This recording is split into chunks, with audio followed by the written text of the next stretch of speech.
Film ini menceritakan tentang seorang perempuan atlet lari yang bernama Amara. Amara sangat dekat dengan ayahnya karena ayahnya sangat baik dan perhatian kepadanya. Dan sebaliknya, ia tidak suka kepada ibunya karena ibunya sangat jutek. Tetapi walaupun jutek, ibunya ini tetap perhatian kok sama si Amara. Selain itu, ia memiliki adik yang bernama Kasih. Ia selalu menjadi penghibur dikala Amara sedang sedih. Pada suatu hari, sang ayah pun mengantarkan Kasih menuju tempat latihan dance-nya. Amara ikut untuk menjaga Kasih. Sebelum turun dari mobil, Kasih meminta uang kepada ayahnya. Buat beli BH, Pak. Setelah itu, Amara pun meminta uang juga untuk membeli avocado toast, makanan kesukaannya. Namun ayahnya sudah tidak bawa uang lagi. Ayahnya pun berjanji dan mengatakan jika nanti sore, ia akan balik lagi menjemput Amara dan Kasih sambil beli avocado toast. Amara tunggu papa ya. Nanti pasti papa jemput. Saat menunggu Kasih latihan dance, banyak sekali orang yang mengucapkan selamat kepada Amara karena telah memenangkan lomba maraton lagi. Setelah Kasih selesai latihan, mereka berdua pun menunggu dijemput oleh ayahnya. Dan tak lama dari itu, Amara mendapatkan kabar buruk jika ayahnya telah meninggal. Amara pun sangat terpuruk. Kini, orang yang sangat ia sayangi telah meninggalkannya untuk selama-lamanya. Mereka pun memilih untuk pindah rumah sementara ke rumah kakeknya yang bernama Anwar yang berada di pedesaan. Desa itu bernama Desa Beremanyan. Mereka ingin mendapatkan suasana yang baru dan tak ingin terlalu larut dalam kesedihan. Saat baru saja masuk ke desa itu, mereka melihat jika semua penduduk desa rata-rata orang tua semua. Mereka pun dikejutkan dengan Nyai Runtah yang sedang diam di tengah jalan. Ternyata Nyai Runtah ini agak-agak gila, Sur. Dan kakek Anwar segera memindahkan Nyai Runtah agar bisa terus melanjutkan perjalanan. Sesampainya mereka segera masuk ke dalam rumah. Di tempat itu pun tidak ada internet dan jaringan. Ketika Amara masuk ke dalam rumah, ia melihat ada sebuah lukisan sumur yang terletak di tengah-tengah hutan. Amara bertanya kepada kakeknya tentang lukisan itu, tetapi kakeknya menjawab jika itu bukan apa-apa, hanya lukisan saja. Setelah Amara masuk ke dalam kamarnya, ia segera menggantungkan kalung pemberian ayahnya di atas foto almarhum ayahnya. Ia sangat sedih karena terus teringat kenangan bersama ayahnya, hingga ia pun ketiduran. Amara terbangun dari tidurnya pada saat waktu maghrib. Ia melihat di balik jendela jika kakeknya serta semua warga kampung sedang melakukan ritual sambil membaca mantra-mantra. Dan saat sedang makan malam, kakeknya pun menjelaskan jika mantra-mantra tadi dibaca untuk menyejukkan hati. Diketahui kakek Anwar ini seorang penulis novel slur, dan untuk saat ini kakek Anwar sedang sibuk-sibuknya karena sedang menyelesaikan novel terbarunya. Kakeknya pun bertanya, kapan Amara ikut lomba lari lagi? Amara menjawab jika ia berhenti untuk lomba lari-lari lagi. Ia memutuskan berhenti sejak ia pindah ke desa ini. Setelah itu, Amara segera pergi ke kamarnya dengan alasan jika ia sudah kenyang. Malam pun semakin larut. Ketika akan tidur, Kasih meminta izin untuk tidur bersama dengan Amara karena ia sedang rindu kepada ayahnya. Sebelum tidur, Amara bertanya, kalau diberi kesempatan buat ngomong terakhir kali sama papa, lo mau bilang apa? Mau minta duit untuk beli BH. Kakak bakal bilang apa? I love you. Amara pun terbangun di tengah malam dan Kasih sudah tidak ada di dalam kamarnya. Ia pun melihat pintu kamar terbuka dengan sendirinya. Amara segera keluar dari kamarnya dan ia melihat lukisan sumur di tengah-tengah hutan itu lagi. Tapi anehnya, di samping sumur tersebut terdapat sosok hitam misterius. Padahal pas tadi siang gak ada sosok hitam itu. Pintu rumah pun terbuka juga dengan sendirinya. Dan ia melihat sosok hitam itu berada di hadapannya.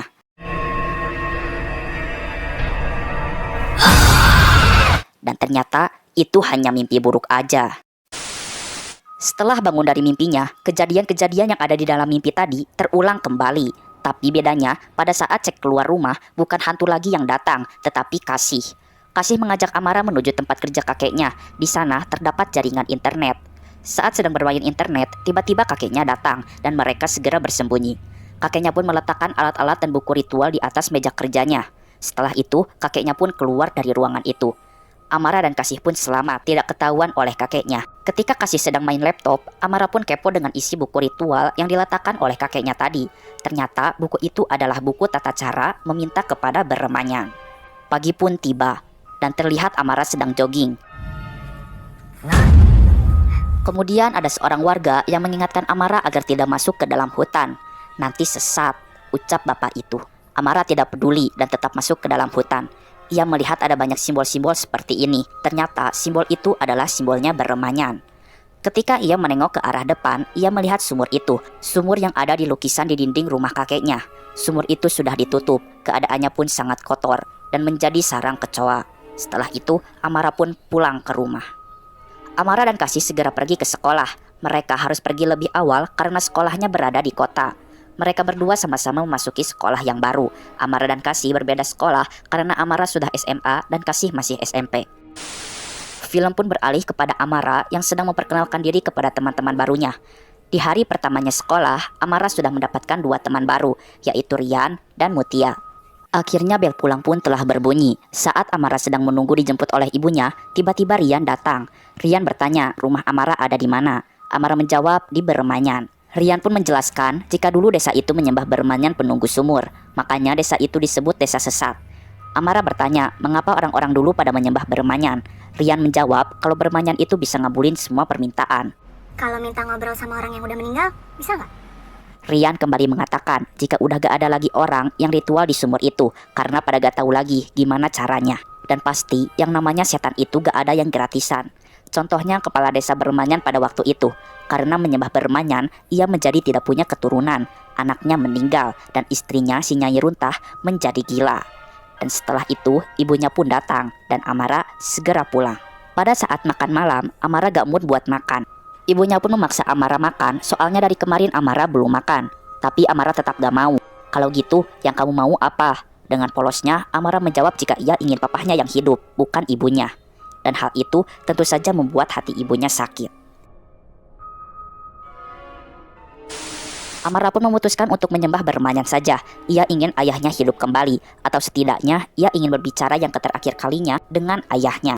Ia segera memfoto tutorial meminta kepada Beremanyan dan mengambil beberapa alat dan bahan ritual yang diperlukan. Setelah itu, ia segera pergi ke sumur. Sesampainya, Amara segera melakukan ritual sambil membaca mantra-mantra. Dan ia pun melemparkan benda berharganya, yaitu kalung pemberian ayahnya ke dalam sumur itu. Setelah selesai, ia segera pulang ke rumah. Pagi harinya, semua air yang ada di mangkok ritual semua warga berubah menjadi warna hitam. Raut wajah para warga pun menjadi ketakutan dan menatap ke arah Amara dengan tatapan yang sangat menyeramkan. Dan ibunya pun masih marah kepada Amara. Di rumah terlihat ibunya sedang mengepel lantai. Ia pun diganggu oleh Beremanyan.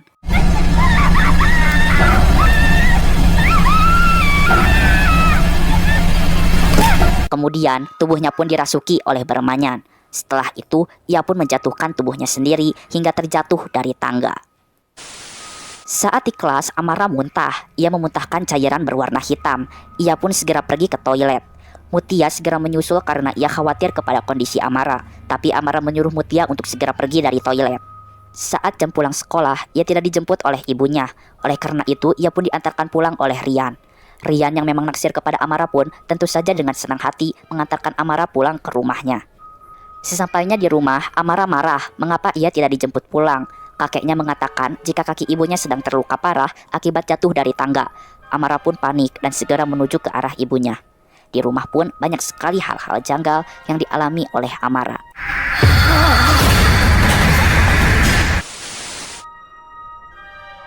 Keesokan harinya, kini Amara menyetir mobil sendiri dan mengantarkan adiknya sekolah. Sesampainya di sekolah, Mutia dan teman-teman menyapa Amara. Tapi karena Amara sedang ketakutan, ia pun cuek kepada Mutia serta teman-temannya itu. Tak hanya kepada Mutia, kepada Rian pun ia cuek. Dan pada saat jam olahraga, Mutia sangat emosi kepada Amara. Soalnya Amara telah mencoret-coret dinding toilet dengan kata-kata yang mengejek Mutia. Seperti Mutia sok gaul, sok tajir, bapaknya korupsi, dan lain-lain. Mutia percaya jika ini adalah perbuatannya Amara. Soalnya kan Amara ini anak Jakarta. Dan tajir itu biasanya kan disebutin sama orang-orang Jakarta gitu. Padahal selama ini Mutia berusaha untuk bersikap baik kepada Amara. Amara yang tak tahu apa-apa pun mengatakan jika itu bukan perbuatannya. Tapi karena Mutia terlanjur emosi, akhirnya ia pun membuli Amara di toilet itu.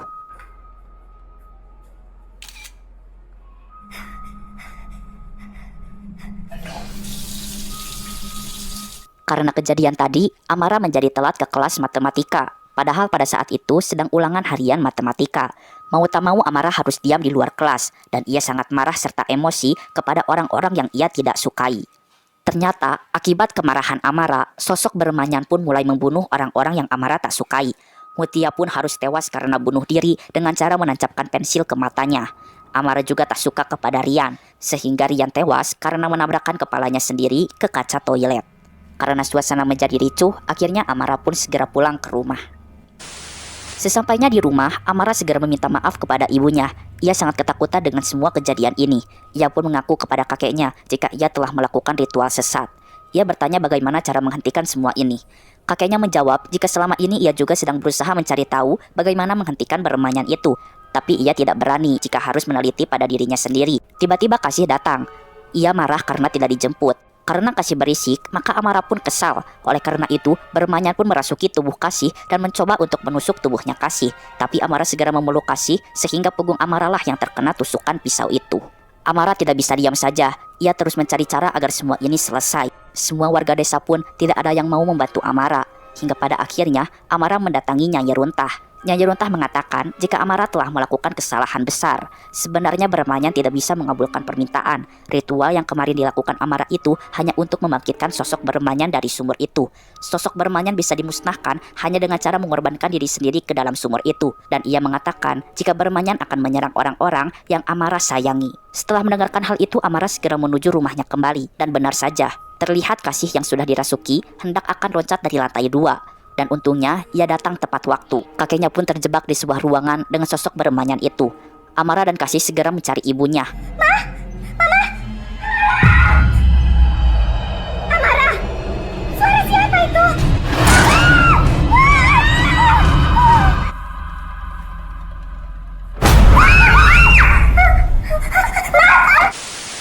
Setelah ibunya ketemu, tiba-tiba pintu pun tertutup dengan sendirinya. Mereka segera keluar melalui jendela. Namun ketika akan keluar, Kasih dan ibunya pun diseret oleh bermanyan. Amara kebingungan karena Kasih dan ibunya tiba-tiba hilang dari rumah. Ia pun segera berlari menuju sumur dan terlihat jika Kasih dan ibunya hendak akan terjun ke dalam sumur. Amara segera menahan mereka dan karena ia tidak mau ada orang yang terluka lagi, maka ia pun segera mengorbankan dirinya sendiri. Untungnya, tak lama dari itu, datang segerombolan warga yang dibawa oleh Nyai Runtah. Para warga berusaha mengangkat Amara yang tenggelam di dalam sumur menggunakan tali tambang. Dan untungnya, Amara masih hidup dan bisa selamat dari sosok bermanyan itu.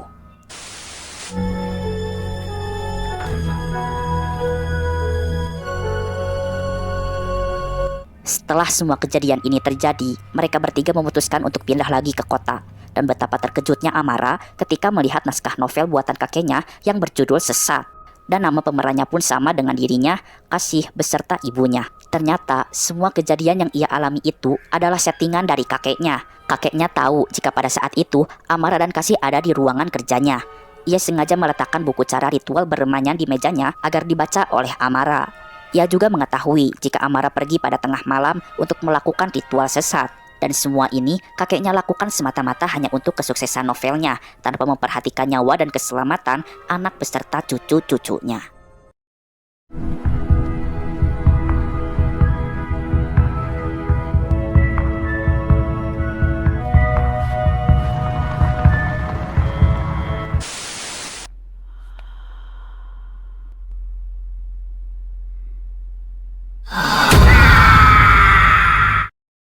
The end.